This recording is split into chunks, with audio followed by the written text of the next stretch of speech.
Olama şu. Nerede kasabımız olmasa? Haslerde kasak olmasa tamaşamız o travese gider. Ya çekeyim mi?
Çakallarla oynağanını köreyip, bunlara karab, bana tavaş edip duruyor.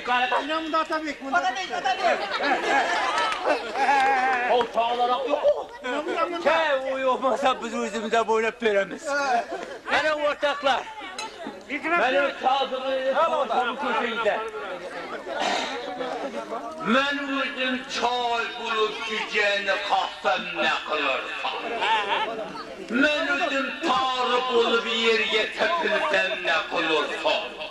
Ben özüm cüce olup tarını köplesem kılırsa. Hani ortaklar, bana ondan sonra şundan sonra bir tane önceki yaş vaktimizde vaat ettik daha bir şapat etti, 7 yaşar vaktimizde. Ha. Sen Ali Bağol'u sevme bakalım. Bakım idi. Daha ne olacak bir yetenek tiyatronun hakkında, bir çizdi başında. Bir pişik kurban eken. Hep pişik. Nişit tut eken desen daha ne olacak bir kulaklar fikreyi. Ha cehenneme. Ha nişit tut eken desen daha ne olacaktın. Kolumdan sürüp çöktü. Kanasam daha ne olacak yakar.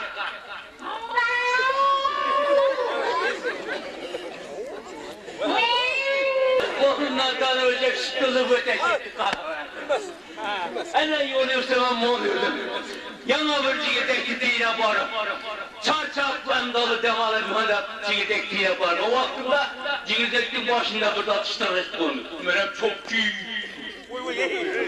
O onu kendi sefer bayağı ucuğun demek. Hani ucağın bayağı uğrahın nasıl mağara. Yukarıga çıkıp bir iğni var eken. Ya eline çıkıp bağlarını alandı gelmedi. Alıp koymasın da bana taraf.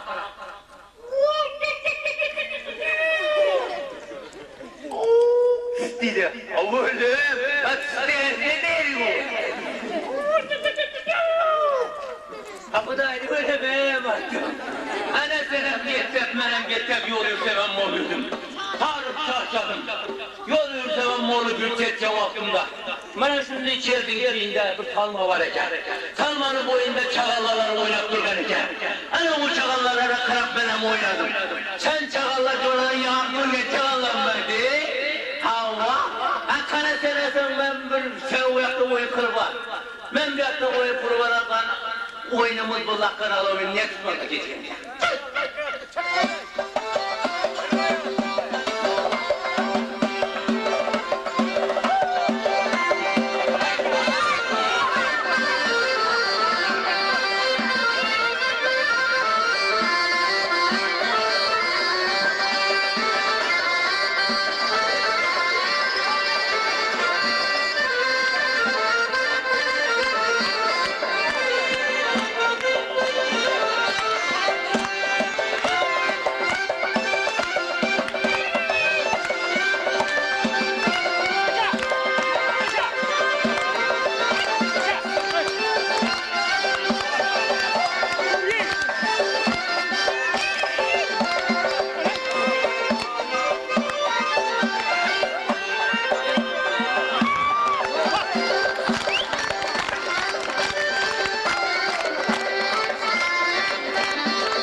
Oradalar. Ya şu Allah'ın gözünü 40 karşı 20 çakalasınız ya. Ya şimdi 70'e ona aşmadına. Yine bizi el attılar. Yine şimdi adamlarımız var. Yine şimdi adamlarımız vaktıra konsak oladı. Şimdi gençlik, karlı gönlü, şimdi bir sürü baktı. İster eldeyde şimdi karlı olsa da yaş oynap tuttu. Bizi şu karlıda hiç çıkınca ermay yok. Kudayım şu teklif olsun, vakti hoşçuluk olsun. Ebedinekini tuvalette silerini şu bizlerini görüp seneye vaktini şumadırsan ne anlamadan şu 4 bakıra falan kökenliydi. İndim onu yaşa, yaş koşuldu, geç kaçan şimdi karlarını sıra kadar vakti yatmasın. Evet, yakışılık olsun bunlarda, hiç kında yamarlı. Şu yer gözünü etken cümle cihan Müslüman halkı görmesin. Yine kızım Şirincan, yine şimdi geldin ya sen sahip soğuk yine. Bu gözlerimiz Alişan Nova'ya kalk. Hızından geldin, on ulu zat, Özbekistan'ın en ulu zatı, ket adamlardan. Yine Allah vatanın oyunu gördün mü? Yine Kur'an bayatan. Hiç kanday bizi yarattı, Hudayı veşi. Bunu hiç aytıp yere, hiç kanday vakit yok. Defter bize yazıp gitmedi. Yine kızım, yine Şirin Mehmet'e baktı, onu kendi kimine baktı. Yine Bilal kızımıza baktı, gittik büyüden çalarımız, biz hiç kaçan oynamadık. Müdemmanı kapalı bir şey yapmış, özümüz paramızda hiç oynanamadı. Ya şimdi gençlikli şeref verdi, yaşlıklı şeref verdi. Ya şunu öyle bulandı arkasından gözlerimiz görüp oturuyoruz. Değil mi bize baktı yaş kızım. Rahmet, karşı kırmızı.